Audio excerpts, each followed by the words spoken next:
At my own retirement party, my son stood up in front of everyone and said, "My father has dementia. I have already arranged for him to move into a nursing home. Do you understand, Dad?" Then he smiled and looked at his wife with satisfaction. I did not answer. I stood up, reached into my breast pocket, and pulled out my phone. Then I pressed play and my son's own voice filled the room. Everyone around that table froze in shock. "Welcome, and thank you for being here. What would you have done in that moment, stayed silent, or pressed play? Drop your answer in the comments and tell me where you are watching from. Subscribe so you never miss what comes next. Note this is a work of fiction, but the meaning behind it is worth staying for. My son was still smiling when he said the word decline, and every one of the 47 people in that backyard went so still I could hear the ice shifting in the glasses around me. It was a retirement party, my retirement party.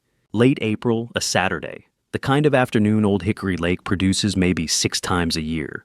The water calm and wide behind the house, the oak trees throwing long shadows across the lawn. The light carrying that particular quality of late spring that makes ordinary things look like they have been arranged by someone who cared about the composition. Someone had strung a canvas tent between the trees. Someone had ordered enough food for twice the number of people standing on my grass. I had worn the suit Loretta picked out the year before she got sick, because she had always said it made me look like a man who had somewhere important to be. I needed that on this particular afternoon more than I had needed anything in a long time.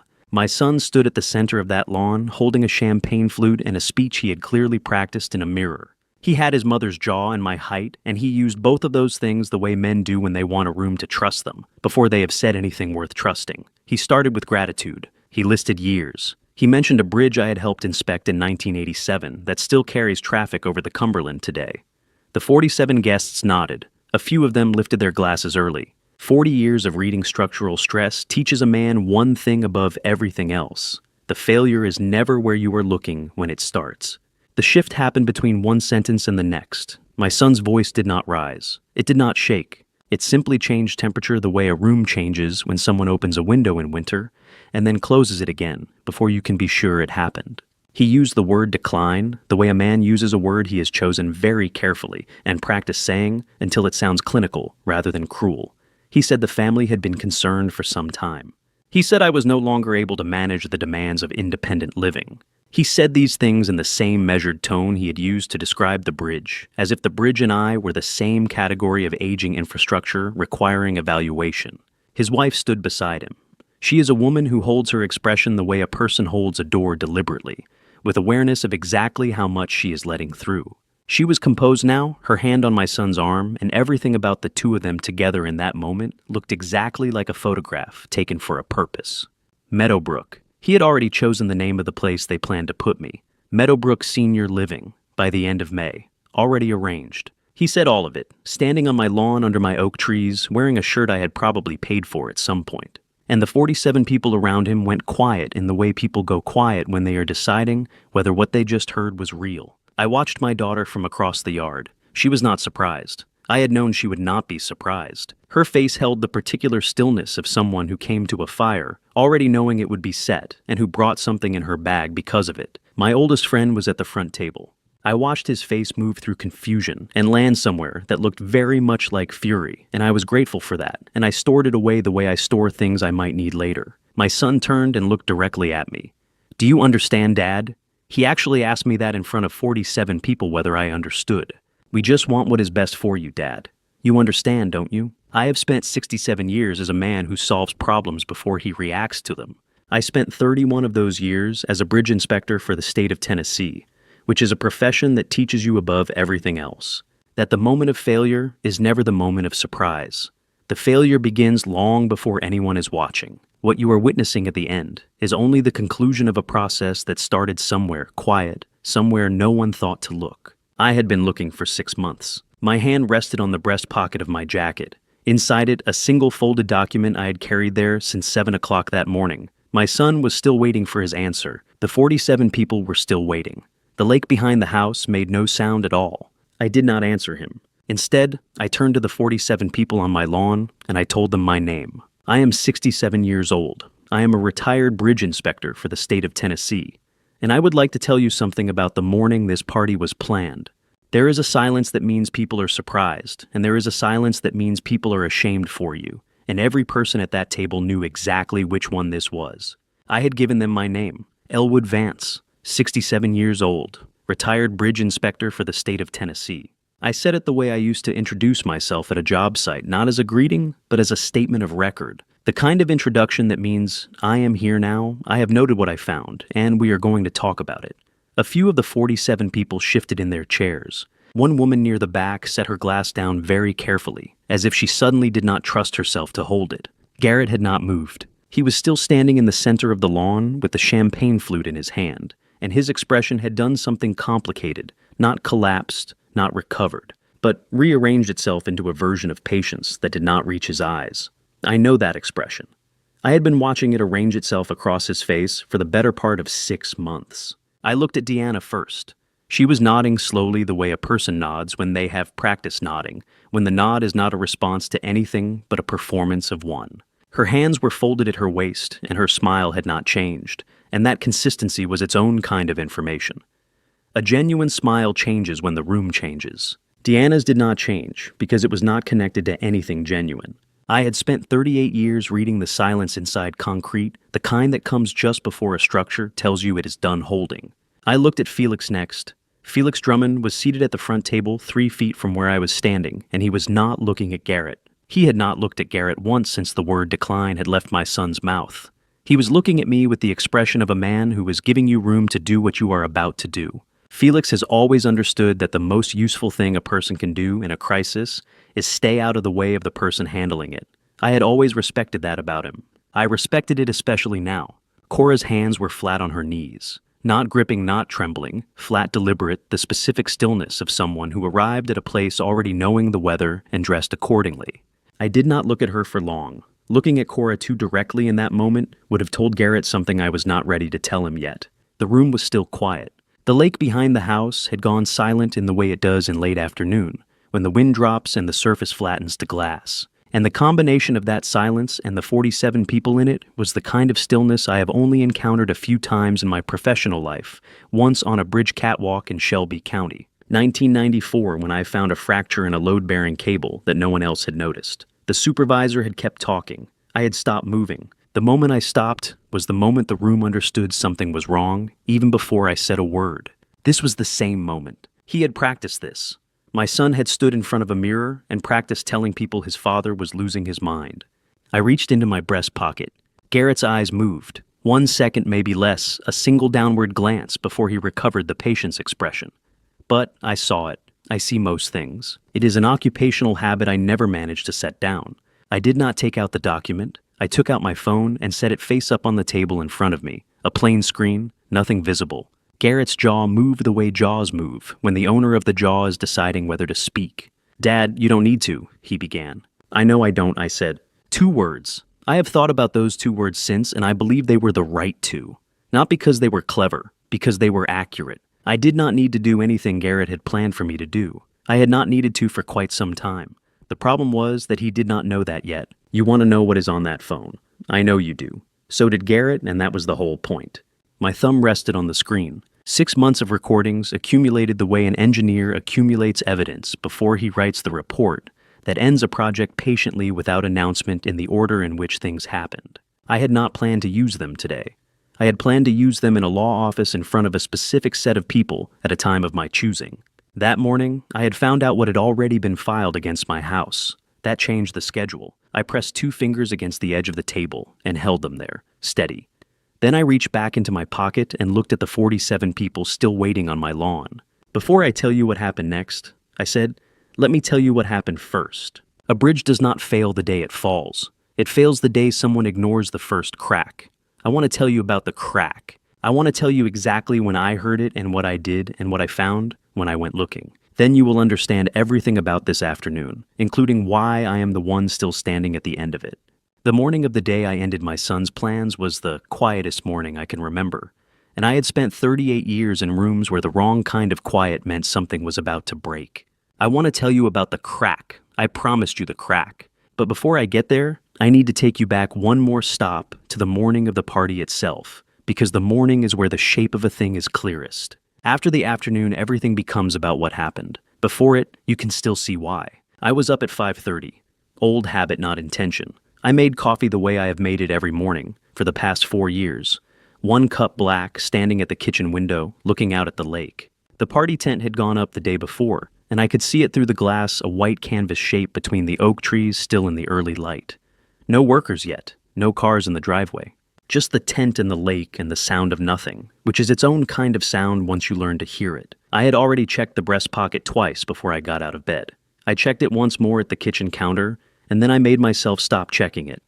The document was there. It had been there since the attorney's office on Thursday. Checking it again would not make it more there. Some men prepare for a hard day by praying. I prepared by checking the sequence one more time, the same way I checked load calculations before I signed my name to a bridge.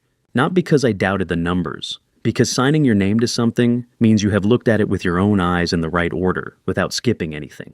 I went through the sequence over my coffee, Cora's folder, Felix's position at the front table, the phone in my pocket beside the document, the 47 guests who would be here by 2 o'clock, most of them people who had known my family for 20 years, which meant most of them were people who would remember what they saw today for the rest of their lives. That mattered. Witnesses are not furniture. Witnesses are architecture. The phone rang at 8:17. I knew it would be Cora before I looked. My daughter has a quality I have always respected. She does not call to be reassured. When Cora calls, she calls because she has something to report, or something to confirm. And she keeps it brief because she already knows that I already know the important parts. We have talked like this since her mother died, in shorthand, in the compressed language of two people who have already done the long version of every conversation, and now only need the coordinates. Everything is where it needs to be, she said. Felix knows his part. And you're certain about the timing, I asked. I've been certain for 3 weeks, Dad. See you at noon. That was it. Under 3 minutes. Neither of us said Garrett's name once. 3 weeks. My daughter had been certain for 3 weeks, and I had not asked her to be certain sooner because I already was. I rinsed the coffee cup and walked the length of the hallway the way I do most mornings, slowly without purpose. The way you walk a familiar structure, not because you are inspecting it, but because your body has learned the dimensions of it and finds comfort in the knowing. The photographs on the left-hand wall go back 40 years. My wife is in most of them. She is younger in some and less young in others, and in all of them, she has the expression of a woman who understood exactly where she was standing and chose to be there. I stopped at one photograph near the end of the row. Garrett at perhaps 19, my height, already my jaw. Squinting into afternoon sun on a job site in Murfreesboro, where I had taken him for a Saturday because he had asked to come, and I had been glad he asked. His arm was around my shoulders in that photograph. My arm was around his. We were both looking at something outside the frame, something one of us had pointed at, and whoever was holding the camera had caught the exact moment before we turned back to each other. Do you know what it costs a man to look at a photograph of his son and feel nothing except readiness? I know. I paid it that morning. I did not look at the photograph to feel something. I looked at it to make sure I no longer did. There is a difference, and the difference matters. A man who acts out of grief makes mistakes. A man who has already moved through grief and come out the other side, with his evidence intact, makes something else entirely. I heard the gravel shift under the first tires in the driveway. Early, which meant it was Felix has never been late to anything in 60 years of living. I turned from the photographs and walked toward the door. The sequence was in order. The document was in my pocket. The phone was beside it. Cora was 30 minutes out. Felix was already on the property. By the time the first guest reached the backyard, I was already in position, and so was everything else. Now, let me take you back to where it started, 6 months before that tent went up between the oak trees. 6 months before I stood at that kitchen window and knew exactly what the day would cost and decided it was worth it. Let me take you back to the first crack. My son called me Superman when he was 4 years old. And I believed the way only a father can believe that I had earned it. This is the crack, not the financial one, not the legal one. This is the one underneath all the others, the one that was there before any document was signed or any plan was made. If you want to understand how a man ends up standing in his own backyard on a Saturday afternoon in April, holding a folded document in one pocket and 6 months of recordings in another, you have to start here, at the lake, in 1995. With a boy on your shoulders who weighs 38 pounds and is absolutely certain you cannot be knocked down. The path ran along the eastern edge of the property. Below the oak line and above the water line, a stretch of packed dirt and exposed root that I had walked so many times I could do it with my eyes closed. That afternoon I could not see much past Garrett's knees. He had both hands gripped flat against my forehead, fingers spread the way children hold on when they are not actually afraid of falling, but want you to know they are trusting you anyway. The lake was high from spring rain, the water pressing close to the root line, and the oaks threw their shadows long across the path, so that walking it felt like moving through something layered and old. "You're Superman, Daddy," he said. "Nobody can knock you down." He was right then. I just did not know what would eventually try. I have held a lot of weight in my life: bridge calculations, structural reports, the silence after bad news. Nothing has ever weighed exactly what a 4-year-old boy weighs when he trusts you completely. I want you to carry that weight with me for a moment before I tell you the rest, because the rest is easier to understand if you feel the first thing first. Loretta Vance was my wife for 31 years. She was the load-bearing wall of our family, a fact I understood intellectually while she was alive and understood in my body the morning she was gone. I do not mean that she was quiet or that she worked in the background. I mean that she was the reason the temperature of every room in our house stayed at something a person could live in. She played piano on Sunday mornings, old hymns, mostly nothing showy, and when you heard it from the kitchen or the upstairs hallway, you knew without checking that everything was still all right. She kept a garden along the south fence that she never asked anyone to help with, and she left small notes in my lunch. Not love letters, not instructions, just observations. "The hydrangeas are coming. The left rear tire looks low. Garrett asked what the longest bridge in the world is. I told him to ask you. I want you to understand what Loretta was before I tell you what her absence did, because you cannot understand the second thing without knowing the first. Both children orbited her the way they were not aware they orbited her. Cora. Our daughter had Loretta's precision, the same quality of attention, the same habit of arriving at a conclusion before announcing it. Garrett had her warmth, or what becomes warmth when it is given room to grow. I have thought about this a great deal in the years since. What grows in the absence of the right conditions is not always what you planted. Sometimes it is something that looks similar from a distance and is different in every way that matters up close. But that is later. I am still at the kitchen table on a Tuesday evening, sometime in the early part of 2003, and Loretta is across from me. And young Cora is doing arithmetic homework with the eraser first approach she used, until she was 12 and Garrett 10 years old, long past Superman. Patient in the way children are patient when something genuinely interests them, is reading a library book about bridges. He had checked it out himself. He had not told me he was going to. Do you know what ordinary looks like when it is also perfect? It looks exactly like a Tuesday. It looks like a boy reading a library book about bridges because his father builds them. Dad, Garrett said, not looking up. "How many cars can a bridge hold before it breaks?" "The right bridge," I said. "As many as you build it for." Loretta looked at me across the table.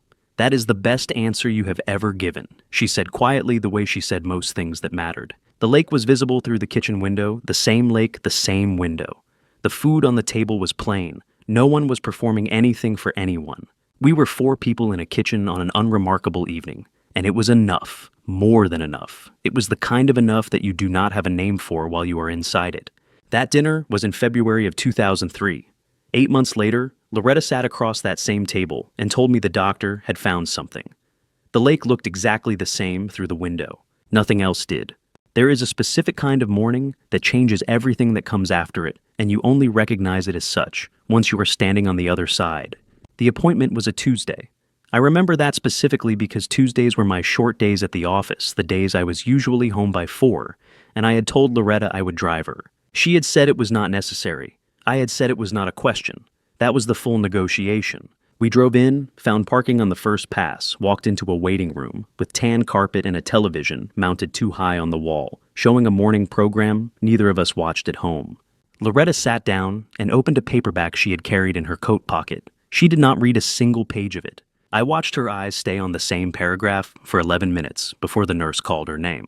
I have since learned to distrust mornings that feel like nothing, the ones that feel like something at least you can prepare for.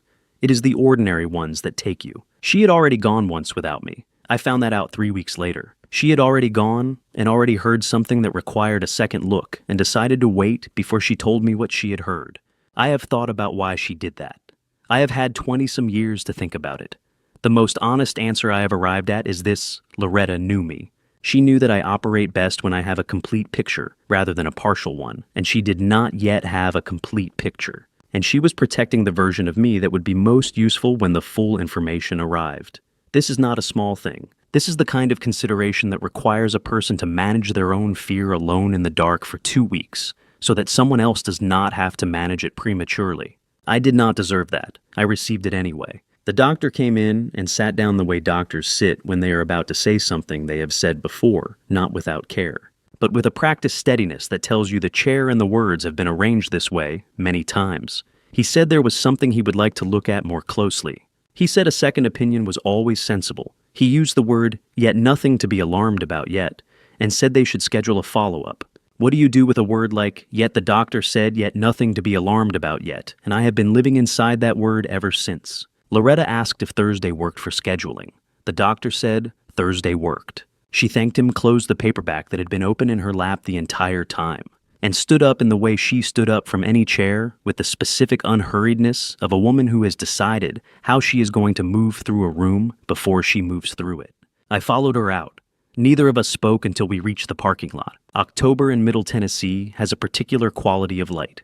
Bare tree light, the sun lower than you expected. A gray that is not quite gray. More the color of something waiting to make up its mind. The parking lot held it the way flat surfaces hold light poorly, which is to say the whole thing looked a little wrong in a way I could not name. I took her hand. A bridge does not know it is failing. It only knows the weight.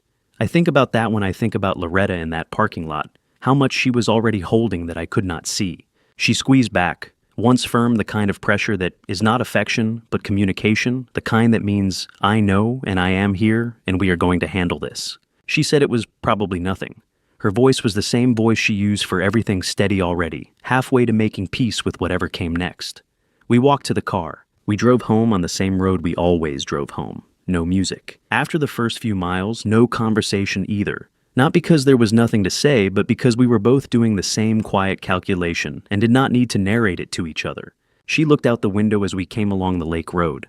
The light was beautiful, she said. Just that. The light was beautiful. I have held load-bearing cables. I have run my hands along steel that carries 40,000 cars a day and felt it hum with the weight of all that trust. I have never felt anything hold as hard as her hand did in that parking lot. We drove home the same way we always drove home. She looked out at the lake and said the light was beautiful. It was the last appointment where either of us used the word probably. The next one had a different word entirely. 18 months later, I moved her reading chair 3 inches to the left, so I would stop reaching for her every time I walked past it. The year after she died did not announce itself as grief. It arrived as logistics as silence, as the slow redistribution of weight across a structure that had been built for two. Not through the funeral, not through the paperwork, not through the specific weight of a house that used to have piano music in it on Sunday mornings, and now had nothing on Sunday mornings except the particular silence of a room that remembers what it is missing. I will tell you through the chair, 3 inches. Enough that my peripheral vision stopped registering it as occupied. That was the work of the first year, not healing, not moving on, nothing so clean as that. Just the patient, unglamorous redistribution of weight so that the whole structure could remain standing. Cora called every Sunday at noon. She called with purpose to report to check to confirm I had eaten something that required cooking. Garrett called, when he remembered, which was less often than he thought and more often than I expected, and the calls were shorter each time. But I told myself that was what happened when a man his age was building something of his own. I told myself a version of that for several years. He asked me twice about the house while she was still alive. I thought he was being practical. I have since learned the difference between practical and preparatory. The first time was 6 weeks before Loretta died. When Garrett drove down on a Saturday and walked through the house the way people walk through houses when they are thinking about something they are not saying. He asked if the property was in both our names or just mine. I told him both. He nodded and said something about estate planning, about making sure everything was set up correctly, so I would not have complications down the road. I remember thinking he was being considerate. I remember being grateful. I filed those 2 facts in the same drawer and did not look at them again for 11 years. The second time was at the funeral reception, which I will say quickly and move past. Garrett pulled me aside near the end of the afternoon and asked whether Loretta had a will and whether I had updated mine. I told him I had an attorney. He said good, and the conversation ended. I told myself he was anxious that grief makes people reach for the practical, because the practical is the only thing they can hold. That was true enough to be convincing. It was not the whole truth. I want to be honest with you about something. I saw it. Not all of it, not the shape of it, but I saw the edges, and I chose not to follow them. That is on me. 2 years after Loretta Garrett brought a woman to the house for the first time. She was composed in the way that some people are composed, not calm exactly, but arranged the way a room is arranged for a showing, rather than for living in. She stood at the kitchen window and said the lake was gorgeous, which it is, but she said it the way people say things they have decided to say, rather than things they have just noticed. Garrett was louder than usual in her presence, slightly off his axis, performing a version of himself that was broader and more confident than the one I had always known. I told myself, this was love. I told myself this for years. The decade that followed was a decade of small degrees. Garrett's language shifted from, I'm working on something, to, I'm managing a portfolio. From let me know what you think, to, I've already made the call. The visits shortened but polished themselves into something shinier and harder to hold. He stopped asking questions. He started delivering conclusions. I cataloged each small change the way I would catalog a hairline in a cable, something to note, something to monitor, something not yet urgent enough to report. Love is also a form of looking away. I have thought about that sentence many times. I believe it is true, and I believe it is not an excuse. How long does a man have to choose not to see something before the choosing becomes its own kind of crime? I have asked myself that question every day since December. On a Tuesday afternoon in December of 2024, I walked in from the mailbox with a standard envelope county return address, my name in a typed font I did not recognize. The kind of envelope that looks like a bill or a notice and announces nothing about what it contains. I stood at the kitchen counter and opened it. The lake was the same through the window. The kitchen was the same. I read the document twice, which is something I do when I want to be certain I have understood correctly before I react to anything.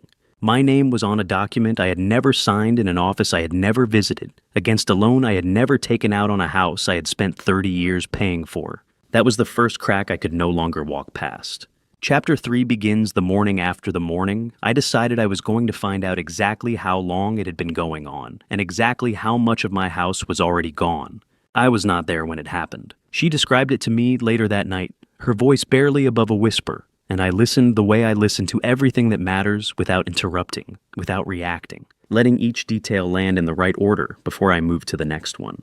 The December envelope had been sitting on my kitchen counter for 4 days by the time my daughter called. I had not told her about it yet.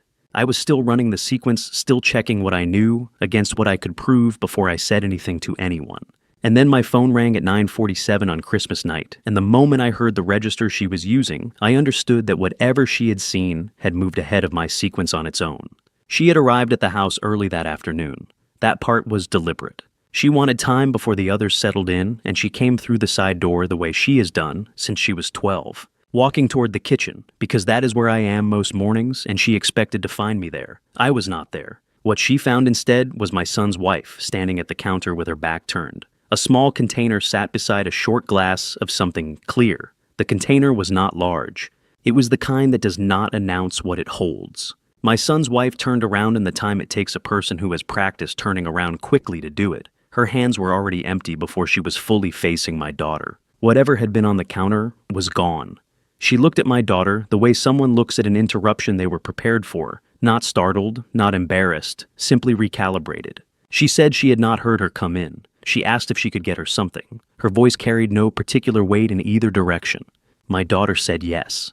She accepted whatever was offered, said something about the food, and walked into the other room as though the kitchen had been entirely ordinary. She told me later that the walk from the counter to the hallway was the longest 12 feet she had covered in her professional life. She said if she had changed her pace by a single step, if she had looked back once the whole afternoon, would have shifted into something she could not control. So she kept walking. She told me that took everything she had. I smiled at her for 2 hours, she said on the phone. I watched every glass she touched and every time she went back to that kitchen. 3 times. My son's wife went back to the kitchen 3 times across that afternoon, and 3 times my daughter watched her return to the table and set a glass down near my chair. Not my son's chair, mine. My daughter gave me each trip in the order. It happened with the precision she uses when she is building a timeline, the approximate duration of each absence, which direction the return came from, whether anything visible was carried back. On the 3rd return, nothing visible was carried. The glass beside my seat had been refilled. She went back 3 times, my daughter said. Each time your glass was the one that changed. 3 times. She counted 3 and she was not certain yet what it meant, but being uncertain was already enough. She made an excuse about an early morning before dessert. She said goodnight in the order, least likely to draw attention, and walked out to her car without looking back. What does a person decide in a dark car in a driveway while a porch light goes off inside a house? I have thought about that since she told me. She sat in that car without starting the engine. She sat long enough for the light inside the house to go dark long enough to be sure that no one was watching the window anymore. The neighborhood was quiet the way December neighborhoods are quiet when everyone is inside and the cold keeps the streets empty. She sat with the quiet and with what she had seen and with the distance between those two things, and then she made a decision. She did not call me from the driveway. She drove 20 minutes down the road, first putting distance between herself and the house before she trusted her own voice enough to use it. When she called, it was still Christmas night and she was still carrying 2 hours of performed calm that she had not yet been able to put down. She told me everything she had seen. She told it in the right order, without conclusions, attached only observations, the container, the hands, the recalibration, the 3 returns, the glass. When she finished, there was a silence, and in that silence I heard the thing she had not said yet. She had already made one call before she made mine. She had sat in that driveway until the light went off, and she had driven away, and before she called her father, she had called someone else. She did not tell me who that night. That was the part she was still deciding how to explain. I told her to get some sleep. I told her we would talk tomorrow. I set the phone down on the kitchen counter beside the envelope that had been sitting there for 4 days, and I looked at both of them for a long moment, the envelope I had found, the call I had just received, and I understood that I was no longer the only one who had been looking. For 5 days after Christmas, I woke before the light came and lay still in the dark and did not call her. She did not call me either. We were both deciding something, and we both understood, without saying it, that the decision required the full 5 days to become solid enough to act on. I know what 5 days of that kind of silence feels like from the inside. It does not feel like waiting. It feels like load testing the same process I used at the end of every major inspection. When the calculations were done and the materials were certified, and the only remaining question was whether the thing you had built would hold what you were about to put on it. You do not rush that test. You apply the weight carefully in increments, and you watch what happens at the joints. 5 days was the wait. The joints held. On the 5th day, she arrived without calling. I heard a car in the driveway at 2 in the afternoon and looked out the kitchen window and saw her walking toward the front door in December, cold with no coat on and a folder under her arm. The folder was accordion style, already full, the kind that expands to hold a substantial volume of documents. I registered these details in the order they mattered. No coat meant she had left, without deliberating, which meant the decision to come had arrived faster than the decision to dress for the weather. No call ahead meant she had been sitting somewhere building toward the drive. The folder meant she had not come to talk. She had come to show. I opened the door before she knocked. She came in and said, "Sit down first," and I sat. She laid it out in sequence the way she always lays things out. Christmas kitchen incident first, which I already knew from the phone call 5 nights earlier, and then the part she had not told me that night. 6 weeks before Christmas, she had found a financial document that my son had forwarded, asking her to notarize a signature. She had noticed a figure that did not correspond to anything she recognized as legitimate. She had not confronted him.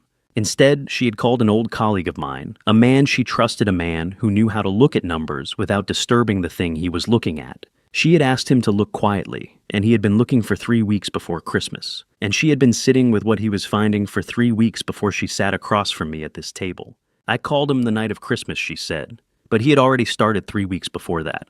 I asked him too, when I first saw the statements. I sat with that for a moment. The Christmas kitchen incident had not been the beginning of her investigation. It had been the confirmation.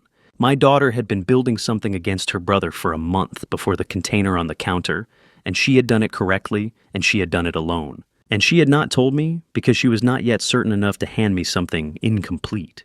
She had been protecting the version of me that would be most useful when the full picture arrived, the same way her mother used to protect that version of me, in the same quiet, toward the same end. I was not angry. I was grateful she had not waited longer. She opened the folder to the first document and turned it to face me. I looked at it the way I look at any technical report, starting at the figures, moving to the dates, then to the signatures.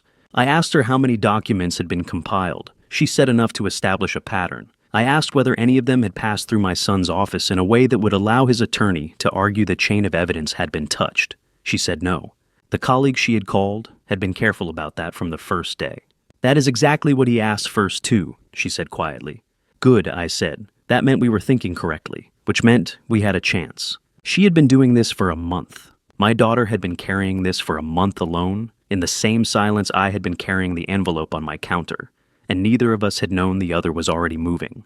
We had been building toward this kitchen table from opposite directions and parallel without a word between us. That was the part I needed a moment to absorb, not the documents, not the figures. The fact that we had both already started. I reached across the table and closed the folder and placed both hands flat on it. The lake was outside. The kitchen was quiet in the way it gets quiet in December when the trees are bare and the water holds all the sound the yard lets go. Nothing in the room had changed, and everything in it had. We do this carefully, I said. We do this right. I know, she said. She had already been doing it carefully for a month. I was the one catching up. What I did not tell her that afternoon, not yet, because I needed one more day to understand what it meant, was that the envelope on the counter had arrived 3 weeks before Christmas. That I had been carrying it the same way she had been carrying hers. That we had been moving toward each other across the same silence without knowing the other was already in motion. Some things require a full night before you can say them out loud. That was one of them. The office had no sign on the door. That was the first thing I noticed, and the first thing that told me Harlan Spade was exactly what Cora said he was. The building on Charlotte Avenue was a converted residential storefront in Sylvan Park, the kind of block where the structures remember being houses, and have only partially accepted their new purpose. The suite number was stenciled directly on the frosted glass, no name beneath it. Inside, 2 chairs along one wall, a table with nothing on it, no receptionist, no certificates on the wall. I have sat across from enough people in enough offices to know the difference between a room designed to reassure and a room designed to work. This one had been built entirely for the second purpose. Cora sat beside me. We did not speak while we waited. There was nothing to rehearse. Let me tell you what a man who spent 20 years catching financial criminals looks like when he is not performing anything for anyone. He looks exactly like Harlan Spade looked in that chair, like someone who has already decided the outcome and is simply waiting for the evidence to catch up. Harlan Spade, former Nashville Metro financial crimes detective, late 50s, now operating a private investigations practice from this unmarked suite on Charlotte Avenue, came through the interior door without greeting us. He looked at me the way people look at someone they have already read a file on and are now calibrating against the paper. Then he sat down and spoke. "Mr. Vance," he said, "I have been looking at your son's firm for 3 weeks. You need to hear what I found before we talk about what comes next." He did not ask if I was ready. He already knew I was, because Cora had told him, and because a man who has spent 20 years in financial crimes, interview rooms, can read readiness across a table without being told.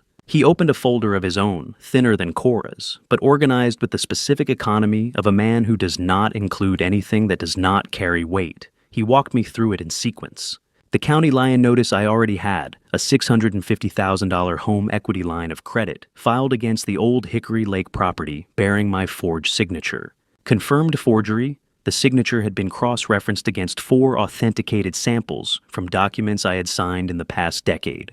And it matched none of them in the 7 points of comparison Spade's forensic contact used as standard.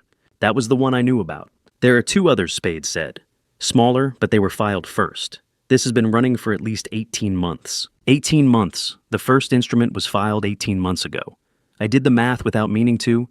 That was 6 months before I retired. My son started while I was still working, while I was still signing my own name to bridges. I did not say anything.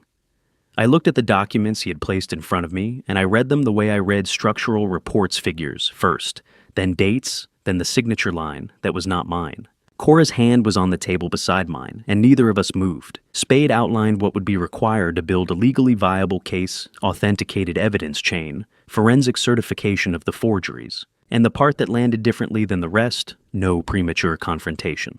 Garrett could not know the investigation existed. Any change in Elwood's behavior would register. Spade had seen cases collapse because a father could not keep his voice level on a phone call, and he was telling me this without apology. "You need to perform confusion, Mr. Vance," he said.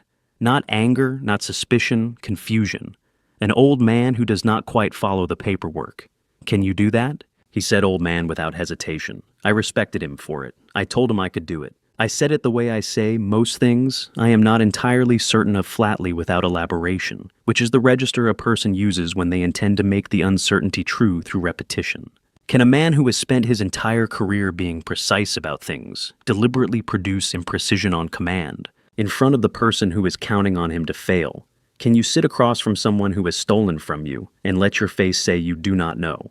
I have been asking myself that question since January. I still do not have a clean answer. In mid-January, Spade called to tell me the forensic analysis was complete. All 3 signatures were confirmed forgeries. We had enough to move to the next phase whenever I was ready. I thanked him and ended the call and stood at the kitchen window for a long time. The lake was outside. The word whenever was in my head. As though ready was a place a person arrives at. I drove home after the Charlotte Avenue meeting and pulled into the driveway and did not go inside. I sat in the car with my hands resting on the wheel, and I thought about what Spade had asked me to build. 38 years of structural work, every certification bearing my signature, every report honest to the last decimal. The things I built were designed to hold under the worst conditions they would ever encounter. That was the standard. That was the only standard that mattered. Now I was being asked to build something designed to fail a performance of incompetence, a careful construction of a man I had never been, and to make it convincing enough that my son believed it was real. The motion sensor light above the garage came on while I sat there, then went off again.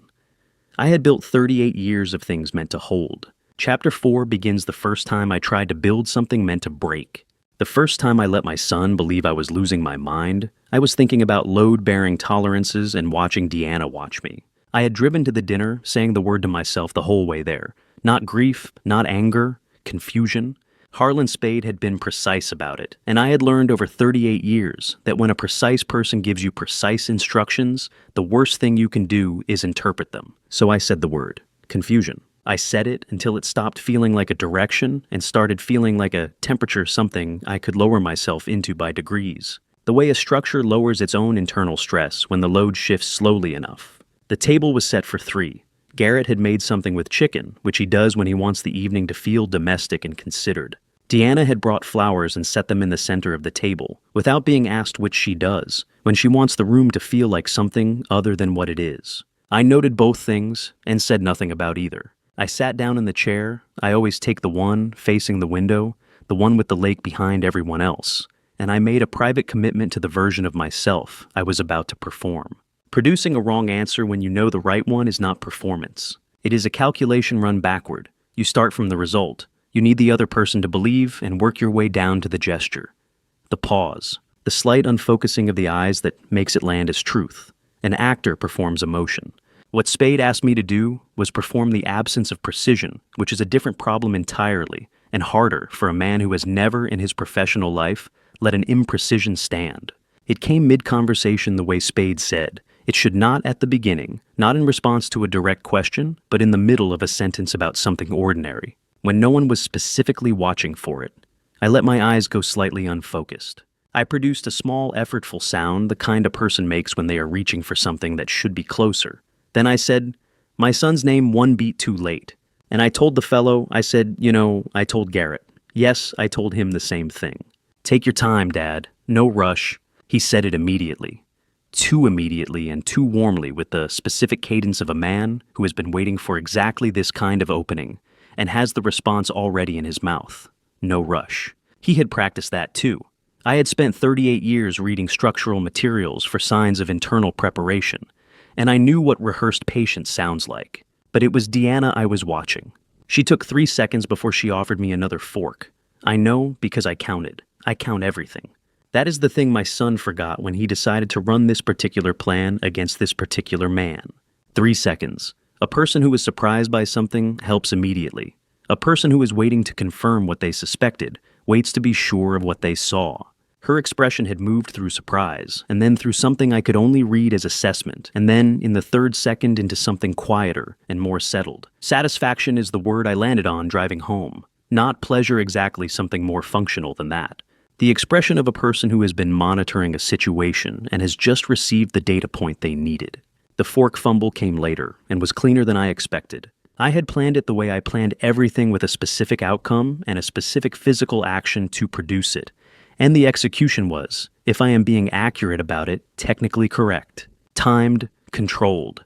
A deliberate imprecision delivered with the precision of a man who has never produced an imprecision accidentally in his life. She waited 3 seconds on that one too, then asked in the same smooth voice if I needed another fork. I said no, thank you, and picked it up from the tablecloth, and Garrett watched me do it with the patient expression he had been wearing since the name stumble. And I sat across from both of them and thought about bridge tolerances because it was the only thing that kept my face at the right temperature. They exchanged a glance at the salt shaker. I had held it 2 beats too long, studying it as though briefly uncertain of its purpose. And when I set it down without using it, Garrett looked at Deanna, and Deanna looked at Garrett with the specific brevity of people who have agreed in advance what a particular signal means. I caught it in my peripheral vision and gave them nothing back. What does it cost a man to perform weakness? I can tell you now. It costs him exactly the thing he spent his whole life refusing to be. And you pay it in one dinner, and you drive home, and you sit in the dark, and you feel it. I sat on the edge of the bed, without turning on the light. I had given something away tonight. Something I had carried my whole working life without putting it down. And I had done it correctly, and the performance had landed exactly as Spade said it would, and that was the part that sat wrong, not the failure of it, but the success. She had taken a photograph. I had seen it from the corner of my eye, the angle of her phone, the pause, the casual way she said it, face down on the table before I looked up. Deanna was documenting my decline, which meant someone had told her to. 3 weeks into my performance, I learned that the house I built my life in had walls thin enough to hear my son plan the end of it. Garrett had suggested the overnight stay 10 days earlier, framed as concern. He said he worried about me being alone at night. I said that was thoughtful of him. We were both lying, and we both knew it, and neither of us said so. I made up the guest room and put out fresh towels and went to bed at my usual time, which is what a man does when he has been instructed to perform normalcy and has by this point in February become reasonably competent at it. I lay in the dark and listened to the house settle. Old Hickory Lake makes a particular sound at night in winter, not loud, more of a presence than a noise, the sound of a large body of water, doing nothing and letting you know it. I had slept beside that sound for 30 years. It had never felt like company until Loretta was gone, and after that it had felt like something closer to witness. Tonight, it felt like neither. Tonight I was using it as cover. The voices began past midnight. Low-clipped the specific register of people who believe they cannot be heard and have adjusted their volume accordingly, but not enough. Garrett's voice first, then Deanna's. I lay completely still and regulated my breathing to the slow rhythm of sleep, a long count in. A longer count out, holding myself the way you hold yourself when the thing you are trying to hear is just barely loud enough to catch if you give it total silence to move through. The power of attorney is signed. That was the sentence. Not we are working on it, not we are looking into it. Signed, past tense. My name on a document I had never agreed to, in a form I had never seen, authorizing a man I no longer recognized to make decisions about a life I was still living. I took the next breath on the same count. In, out, still. Deanna's voice answered him. The nursing home tour was Thursday. The intake paperwork was prepared. Once the power of attorney cleared the relevant channels, they would move. She named the facility once and did not name it again, which told me she had been saying it often enough that she no longer needed to repeat it for emphasis. It had become ordinary to her. My address, my house, my lake, ordinary logistics, in a plan she had been managing long enough to find routine. He laughed. A quiet laugh, private, the kind a person makes when they believe no one else is in the room for it. I had not heard my son laugh like that since he was 7 years old on a bicycle in the driveway. That version of the laugh meant something completely different. Between one breath and the next, the driveway came back to me. Garrett at 7, the specific weight of a child's bicycle under my hands, the back of the seat. The moment I let go, before he knew I had. He had kept pedaling. That was the part I remembered most clearly, the way he kept going, without knowing the support was already gone. I let the memory pass. I let his voice in the hallway pass over it the same way. He really doesn't know, does he? It was not a question. He said it the way a person says something they have been carrying for a long time and have finally found the right room to put it down in. Deanna answered him, but I did not register the words. I was registering the laugh, and what it confirmed, this was not obligation or anxiety or even greed in its most basic form. There was pleasure in it. That was the detail I had not been prepared for, and it was the detail that mattered most. I want you to understand what it takes to lie still while you hear your own erasure being scheduled. It takes everything. And it takes the knowledge that moving too soon is the one mistake you cannot recover from. I had been told this by Harlan Spade in a specific sequence of words I had memorized, and I held those words in my chest the same way I held the count of my own breathing as a structure, as a thing designed to keep other things from collapsing. The footsteps moved away. The guest room door closed. I stared at the ceiling for a long time after that, and I did not reach for my phone, and I did not get up, and I did not move from the position I had held since midnight. I heard every single word, and I let him keep talking. What Garrett did not know, what he could not have known, was that the room had better ears than he thought. Spade had told me to be out of the house that afternoon. He did not tell me why. He did not need to. I had learned by then that when Harlan Spade tells you to be somewhere else, you go somewhere else, and you do not ask questions until after. I drove to a hardware store in Goodlettsville and spent 90 minutes walking the fastener aisle and buying 3 things I did not need. I paid with a card, which was the point, a time-stamped receipt placing me 22 miles from the house at a specific time. Spade had told me to keep the receipt. I kept the receipt. I did not know while I was standing in that store, comparing hex bolt sizes, that my daughter was inside the house I had just left. Let me tell you what Harlan Spade's compartmentalization felt like from the inside. It felt like trust, and it felt like being managed. And I could not tell you which one bothered me more, except that both of them kept my daughter safer than my knowing would have. What you do not know, you cannot perform knowing. He had said that to me early in January, and I had filed it the way I file precise instructions, which is without argument and without elaboration. I understood it completely at 4:47 p.m. when my phone rang and Cora's name was on the screen. She had gone in through the side door, her key the one she has carried since she was 12. The home office was the target, the lower desk drawer, which Spade had identified from documents Garrett had filed with the county, and which contained, according to what Cora had found in an earlier search of publicly recorded instruments, the physical originals or copies of whatever Garrett was building the legal case from. She had 4 minutes before Garrett's estimated return window opened. She used 3.5. She was at the hallway door, photographs already taken, phone already locked, when she heard the heels on the kitchen tile. Deanna wore heels in the house. My daughter knew the sound of them by then. 12 seconds. Deanna stood in that office for 12 seconds and did not look at the closet door. I have stood in that same office since then, and I have looked at that closet door every single time. It is the first thing a person looks at when they enter a room and feel that something is not exactly as they left it. I do not know why Deanna did not look at it. I have spent more time than I should have thinking about why. Cora had pulled the door to 3 inches not shut, not open 3 inches enough to see the room, not enough to be seen from the door unless someone crossed directly to it. She had stopped breathing when the heels stopped moving.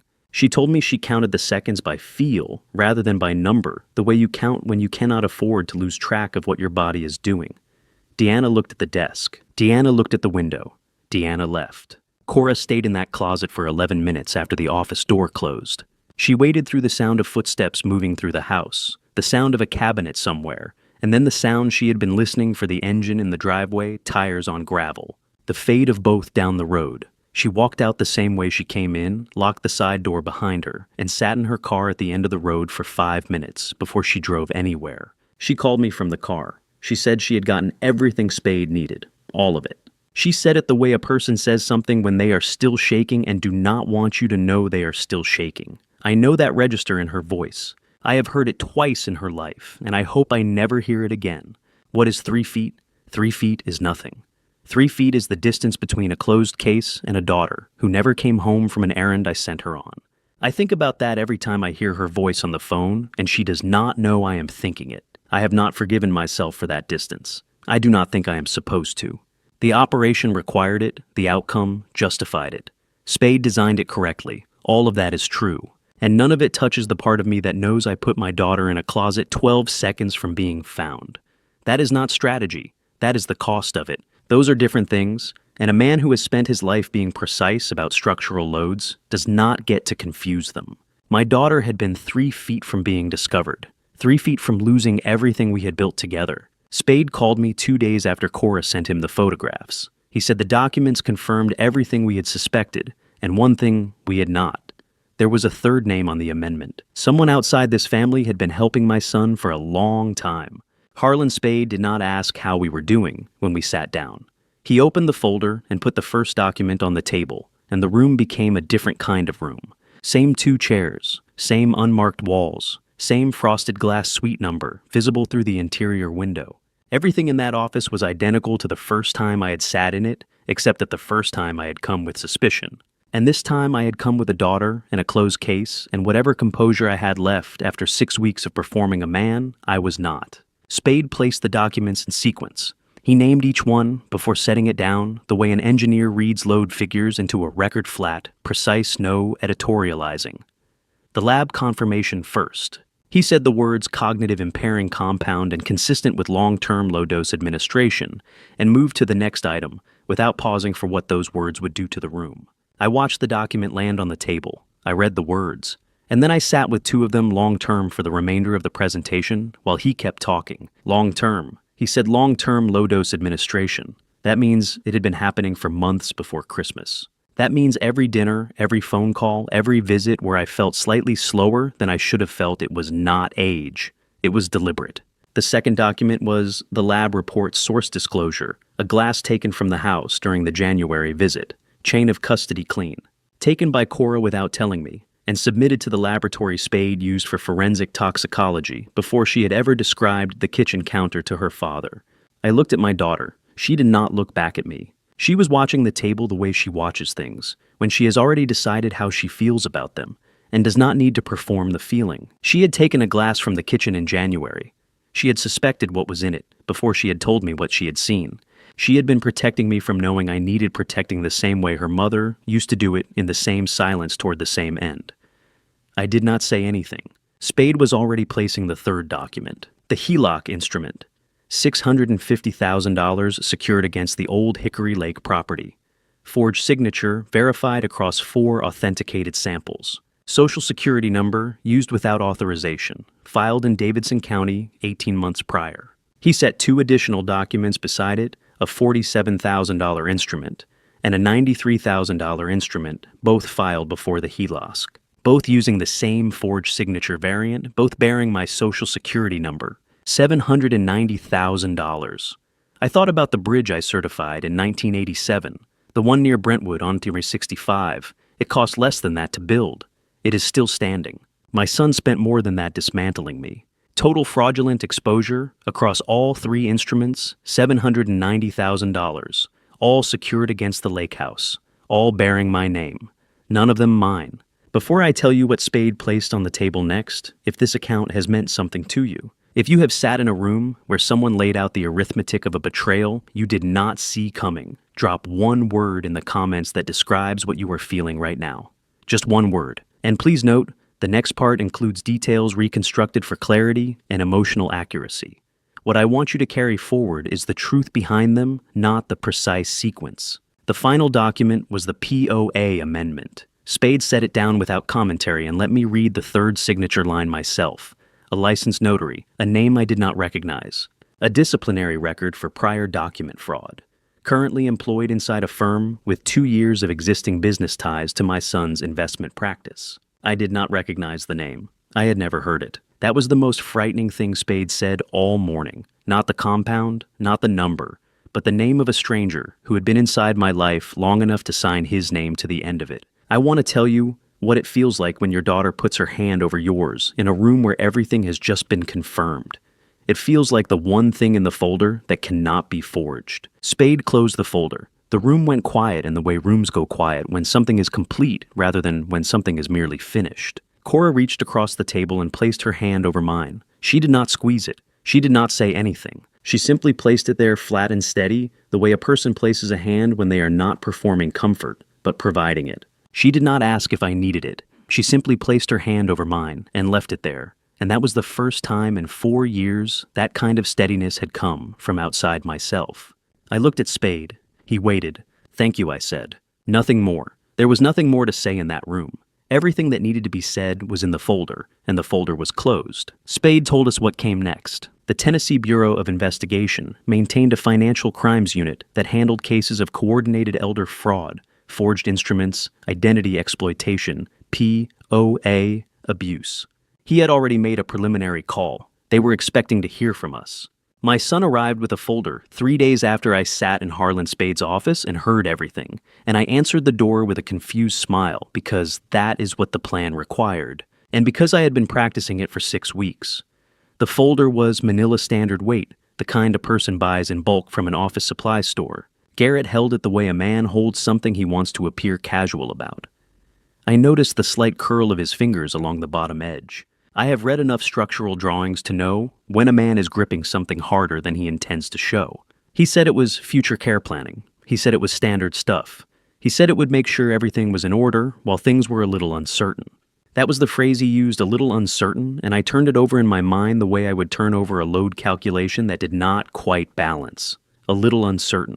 He had spent 18 months engineering that uncertainty, and here he was, describing it the way a weatherman describes a passing cloud. I stepped back from the door and let him in. Garrett moved through the house with the comfortable ease of a man who has already decided it belongs to him.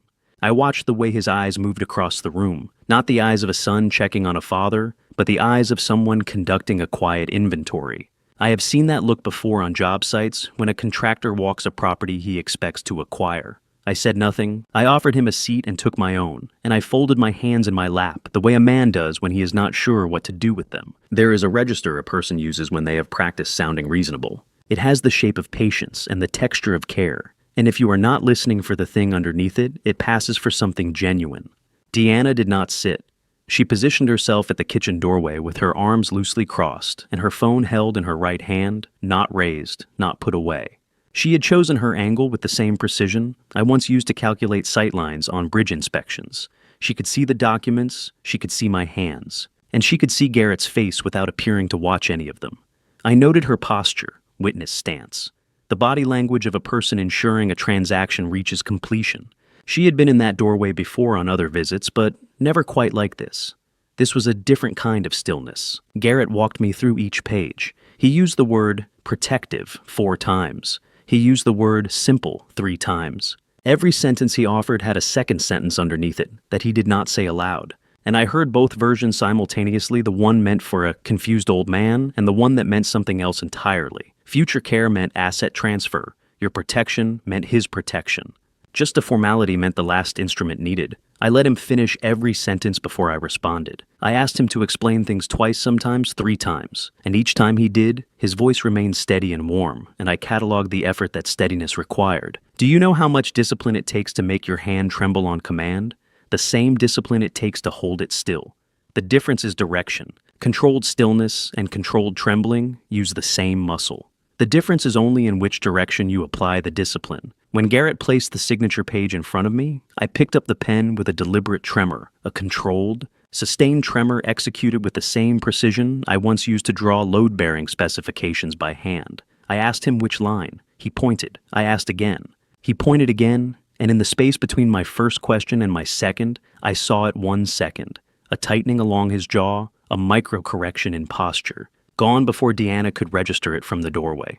1 second of the real man beneath the performance. I have read structural stress reports with less information in them than that 1 second gave me. I filed it. The folder in my mind had gotten very thick. My signature moved across the paper in a slow, slightly degraded version of itself, not so degraded as to raise immediate suspicion, but different enough from my authenticated samples in ways that Spade had already documented and would be able to demonstrate.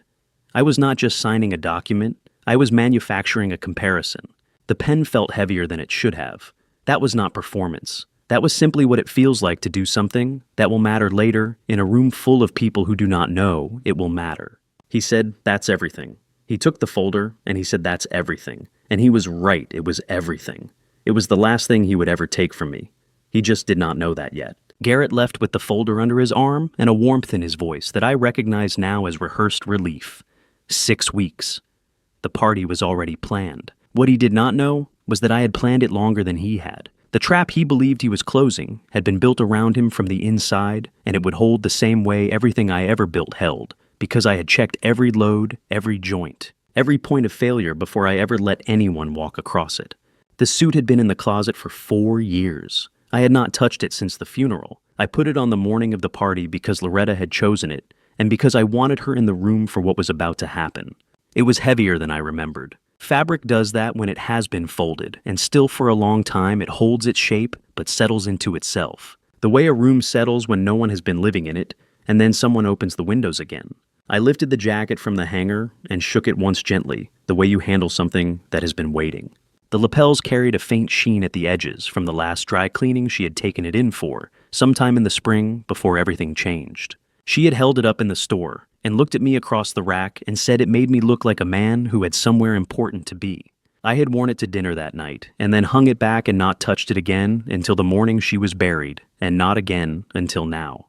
I dressed slowly. I buttoned each button with the attention I give to anything that requires care under pressure, working from the bottom up the way I always have. A habit from years of suiting up for job sites where the sequence of preparation was its own kind of discipline. I placed the phone in the breast pocket, confirmed, still recording, still holding everything accumulated since December. I placed the folded document beside it. Then I stood at the window that looks out over the backyard and watched the caterers position the last of the tables. The tent was already up between the oak trees. The long table with the white cloth ran along the near edge of the grass champagne flutes, arranged in a row that caught the morning light cleanly.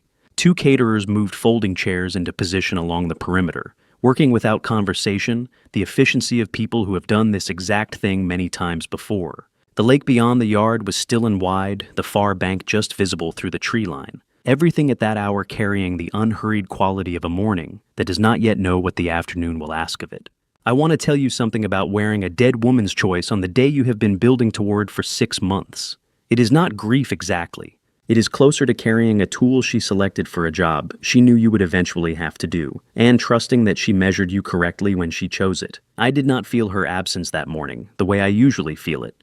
I felt something more like company. The phone rang at 8:17. I knew it would be my daughter before I looked. She called with the same quality she always calls with. When something matters, no preamble, no reassurance, only the coordinates. Everything is where it needs to be, she said. He knows his part. And the timing, I asked. I have been certain for 3 weeks, she said. See you at noon. Under 3 minutes. Neither of us said my son's name once. The guests began arriving shortly after 2. I counted them the way I count everything, not from habit, but from necessity. Because knowing the number is part of knowing the structure of a thing. 47 people by mid-afternoon. Former colleagues from the engineering firm, neighbors from up the lake road, a few faces I recognized from my son's professional circle. Most of them people who had known this family for the better part of 2 decades. That last fact mattered to me. Witnesses are not furniture. People who have known you for 20 years carry a different kind of authority when they remember what they saw. My daughter arrived 20 minutes before the crowd thickened. She came through the side gate without looking toward me, found her position near the far end of the long table, and stayed there. The distance between us was not distance. It was architecture each of us placed where we needed to be for what was coming. My son and his wife moved through the crowd with the ease of people who had rehearsed a room. A hand on a shoulder here, a warm laugh there, both of them working the space with the distributed confidence of people who believe the afternoon belongs to them. I held a glass I did not drink from and spoke to the people who came to me and performed the version of myself they expected. Grateful, slightly vague. A man easing into the comfortable quiet of retirement. My oldest friend arrived at 2:15. He was the only one who came directly to me, without stopping to speak to anyone else first. He crossed the yard and shook my hand. One firm grip held a single beat longer than a social handshake, then released. No words. In 31 years, I have never known him to withhold words when he had them. The silence told me everything I needed to know. He stepped back, accepted a glass from a passing tray, and moved into the crowd without looking back. He was in position. I turned toward the center of the yard. The afternoon light had shifted past 2:30, the shadows of the champagne flutes stretching longer along the white tablecloth, the whole yard settling into the particular stillness of a late spring afternoon, just before something changes it. I stood where I was standing. I kept my hands at my sides, easy and open. Then the fork tapped the glass. The sound moved across the yard, and 47 people turned toward my son, and I watched him smile at the room and draw his first breath, and I waited for him to begin. My son began with gratitude. He always began with gratitude. It was the most reliable thing about him, and the most dangerous. He thanked the guests for coming. He thanked the caterers by first name. He said the lake looked exactly the way his father always loved it in April, and he was right about that, and I noticed that he was right about it, and I filed it alongside everything else. Garrett's voice in its warmth register is a well-built instrument. I had been listening to it for 34 years, and I understood its architecture the way I understand a suspension cable. The tension is always there. The question is only how much load it is currently bearing. He spoke about the bridges. He mentioned 38 years of service. He said every bridge I had certified was still standing, and he said it the way a man says something he has practiced until it sounds unrehearsed. The guests smiled. A few of them looked at me. I kept my face as still as the lake behind me. Then he pivoted. I had been waiting for the pivot the way you wait for a known stress point, not with dread, but with the particular attention of someone who has already calculated the load.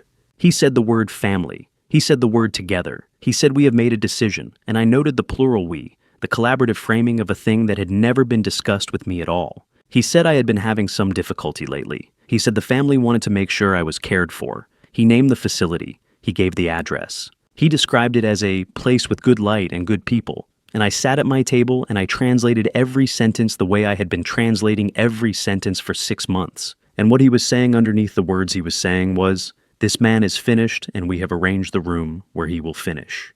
And I want you to understand what it takes to sit completely still while your son tells 47 people you are losing your mind. It takes exactly what I had spent 6 months building, the knowledge that the stillness is not weakness. It is the last wall before everything comes down on the right side. He looked at me near the end. He said, "We just want what's best for you, Dad. You understand, don't you?" His voice on that last sentence dropped into something that was meant to sound private, meant to sound like the real conversation beneath the public one. 47 people leaned almost imperceptibly toward it. I held his gaze. I did not nod. I did not look away. I waited until he had said everything he had come to say, and then I pushed my chair back from the table, and I stood up. My hands did not shake, not even a little. After 6 weeks of making them tremble on command after every dinner and every performance and every morning, I woke up and chose to wait. My hands did not shake. I want you to know that.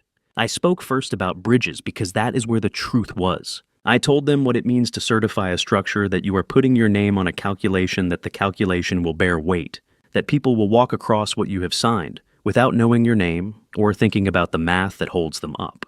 I told them what it costs when another man signs your name without your permission. I kept my voice at the level I use when I explain load tolerances. I did not raise it. There was no need. Then I reached into the breast pocket of my jacket and I took out the phone. I told the guests I had something they should hear. I told them it had been recorded in this house in the hallway outside my bedroom in February. I told them I had been in the room. I told them I had heard every word in real time. Now they would too. I pressed play. Garrett's voice came out of the phone speaker and moved across the backyard in the April afternoon light. His voice from February. His voice from the hallway. The voice he used when he believed the house was empty and the walls were not listening. I watched his face while it played. I did not look away from it once. I watched the warmth leave it the way warmth leaves a surface when the sun moves not all at once but steadily, 1 degree at a time, until what remains is the structure underneath. 47 people hearing something they were never supposed to hear do not gasp. They do not move. They simply stop all at once the way a room stops when the thing holding it together has just been named out loud for the first time. The recording ended. The backyard held its silence for a moment that I did not try to fill. Garrett had not spoken. He had not moved. Deanna rose from her chair fast, the movement of a person who has rehearsed a contingency, and she said it was taken completely out of context. Her voice was controlled, but not quite level. I recognized the architecture of that sentence immediately. It was not a defense. It was a request for the story to stop where it had stopped. I looked at her. I smiled the first time all day, a real one, small and unhurried. I told her there was a next part. I had been waiting for her to say exactly that. I pressed play a second time. Deanna was still talking when her own voice came out of the speaker, and the yard went quieter than it had been for the first recording, because everyone understood now that she had known exactly what she was saying. The recorded voice was calm. That was the detail that settled over the backyard first. Not the words, but the register. Deanna's live voice had been rising, finding the pitch of a person who has been misrepresented, performing the texture of wrongful accusation. Her recorded voice was something else entirely. It was the voice of a person making arrangements. It said the 650 clears the account Thursday. It said after the POA transfers, we move the asset. It said the old house is out of his name before he understands what happened. Those were the words in that sequence, in that calm and specific order. She stopped at the word Thursday. Her own voice said it, 650 clears Thursday, and she stopped talking in the middle of her own sentence. 47 people heard her go quiet. That silence was louder than anything I played. I did not look at her after the recording finished. I let the silence do what silence does when it has earned itself. I let it sit. The yard held it for a full count that I did not try to fill. Garrett had not moved. He was looking at the space between his own hands on the table in front of him. And I noted that as a data point, the way I note everything, the angle of a man's gaze tells you where he has decided to go, and Garrett had decided to go somewhere that was not this backyard. I watched that decision happening in real time, and I let it happen because it told me everything about what he had understood the moment the second recording ended. Then Cora stood up. I want to tell you what it looks like when your daughter walks through a backyard carrying 6 months of evidence toward a table full of witnesses. It looks like the most competent thing I have ever seen a person do. It looks exactly like her mother. She moved from her position at the far end of the guest tables, with the accordion folder held at her side, her pace deliberate. Her eyes on the table she was walking toward, and not on anyone who might try to stop her. She had walked this route in her mind before I could tell by the exactness of her path, the way she cleared the edge of each chair without adjusting her stride. She reached the center table, and she opened the folder, and she began placing documents, one at a time, with the same unhurried precision she had used every Sunday morning for 6 months when she called to tell me she had found something new. The forged HELOC went down first. Then the 3 signature comparisons, my authenticated signature beside the degraded one I had produced in March at Garrett's direction, beside the original forged instrument from 18 months ago. Then the POA amendment with the notary's name. Then the bank statement, the single page that showed the disbursement date, the receiving account, the amount clearing on a Thursday in February. She laid them out the way an engineer lays out a load calculation not for drama, but for clarity, so that the structure of what had been done was visible to anyone who looked. I watched my daughter's face while she worked, and I saw my wife's eyes in it. I had not seen that before, or I had seen it and not named it until this particular moment, this particular light, this particular task that she was completing without flinching. I was glad Loretta had sent her. I was glad I had not done this alone. When the last document was down, Cora stepped back from the table and returned to her chair without speaking. The guests nearest the documents leaned forward. Some of them did not lean forward. All of them were still. Felix Drummond rose from his chair at the far end of the row. He did not look at Garrett. He did not look at me. He looked at the 47 people who had come to a retirement party and were now sitting at the center of something that had no name yet in their understanding. He said one sentence in the voice he uses when he has decided that precision matters more than volume. Elwood Vance built bridges for a living, and his own son tried to burn every single one of them down. Felix said one sentence and sat back down. 31 years of knowing a man, and that was the sentence he chose. I have thought about it every day since. He was right, and he said it in the fewest possible words, which is the highest form of being right. The yard held the sentence the way good concrete holds weight without comment, without visible effort, simply by the nature of what it was made of. Nobody moved, nobody spoke. I looked at my son, and my son looked at the documents and did not look up. And then at the edge of my vision, I saw Deanna turn her head toward Garrett. Not toward the guests, not toward me, not toward the papers on the table, toward him. The expression on her face was not the composure I had watched her maintain for 6 months of dinners and document signings and carefully positioned witness stances in hallways and doorways. It was something under all of that, the expression of a person who has just understood that the structure they trusted to hold was never designed to hold them. She had not known everything. Some part of what Garrett had built, he had built without her. And she was calculating that now in real time, in a backyard in April, in front of 47 people who were watching her do it. Garrett did not look back at her. He was still looking at the documents. And then 2 men I did not recognize came through the side gate.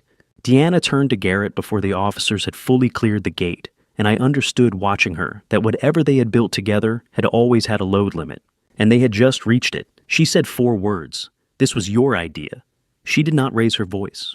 That was the thing I noted first, the flatness of it, the complete absence of heat, as though she had already moved past the part where feeling was useful, and arrived at the part where accounting was all that remained.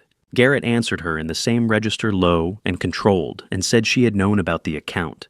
She cut back immediately. She had known about the account, she said, and nothing else. Not the compound, not the notary, not the rest of it. And now 47 people did. That was all. Less than 2 minutes.